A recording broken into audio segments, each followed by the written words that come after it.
છે। અચાનક ચેકડેમનો આખો પારો તૂટી ગયો છે। ચેકડેમ તૂટવાને કારણે ચેકડેમમાં સમગ્ર સંગ્રહ થયેલો પાણીનો જથ્થો વહી રહ્યો છે। ઈસરા ગામના બારણેશ્વર પાસે આવેલો ચેકડેમ તૂટી જતા ખેડૂતો મુશ્કેલીમાં મુકાયા છે। ખનીજ ચોરીને કારણે ડેમ તૂટ્યો હોવાનો ઉપલેટા પાલિકા પૂર્વ પ્રમુખ દાનભાઈ ચંદ્રવાડિયાનો આક્ષેપ છે। ખાણ ખનીજ વિભાગની બેદરકારીને કારણે ચેકડેમ તૂટ્યો હોવાનો પૂર્વ પ્રમુખનો આક્ષેપ છે।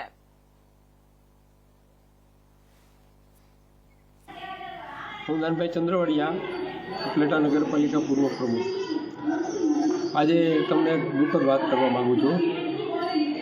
ઉપલેટા, સમઢિયાળા, તલંગણા, ગાધા, ઈસરા આ બધા જે ગામો આવેલા છે એ ગામને પાસેથી ભાદર નદી પસાર થાય છે।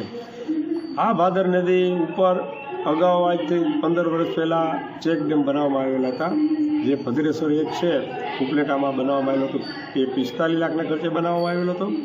પછી ઈસરા પાસે ભદ્રેશ્વર મંદિર પાસે જે ચેકડેમ બનાવ્યો હતો એ 95 લાખને ખર્ચે બનાવ્યો હતો। આ બંને ડેમો લોક ભાગીદારીથી ખેડૂતો એમાં 20%, 80-20 સરકારની સ્કીમથી બનાવવામાં આવેલો હતો।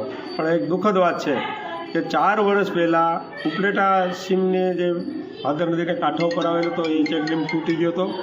એ જે ચેકડેમ તૂટી જવાના બંનેના કારણો એક જ છે જે આજ રોજ સવારે એટલે કે તારીખ 9ના રોજ જે ચેકડેમ તૂટી ગયેલો છે સવારે 8 વાગે મને મેસેજ આવ્યા કે ભાઈ આ ચેકડેમ તૂટી ગયેલો છે અને એ સવારે 6 વાગ્યા સુધી ત્યાં હુડકા દ્વારા રેતી ખેંચવામાં આવતી હતી।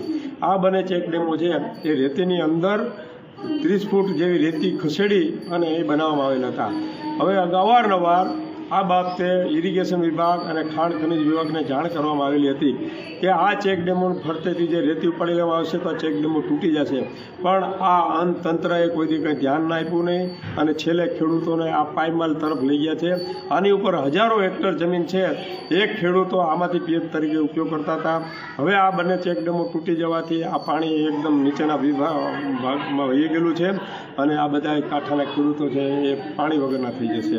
મારે એમ કહેવું છે કે અવારનવાર રજૂઆત કરવા છતાં પણ આ ચેકડેમ ઉપર કોઈ ધ્યાન ન લીધું, ગંભીરતા ન લીધી। ખાણ ખનિજ વિભાગે, ઇરિગેશન વિભાગે આજથી 7 વર્ષ પહેલાં હાઈકોર્ટમાં અંદર મેં મારા નામજોગ પીઆઈએલે દાખલ કરેલી હતી।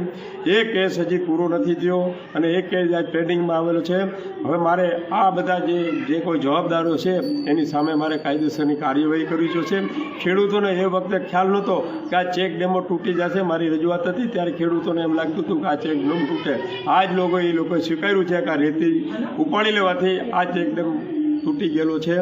મારે સરકારને પણ જાણ કરવાની છે કે આ 80-20 સરકાર છે ખેડૂતોના ભાગીદારીથી બનાવવામાં આવેલો હતો અને જે તે કોઈ જવાબદાર વ્યક્તિ સામે ખરેખર પગલાં લેવા જોઈએ અને હવે પછી આ જે કંઈ અત્યારે જે નદીની અંદર જે રેતી ઉપાડી લેવામાં આવે છે આ તાત્કાલિક બંધ કરવી જોઈએ।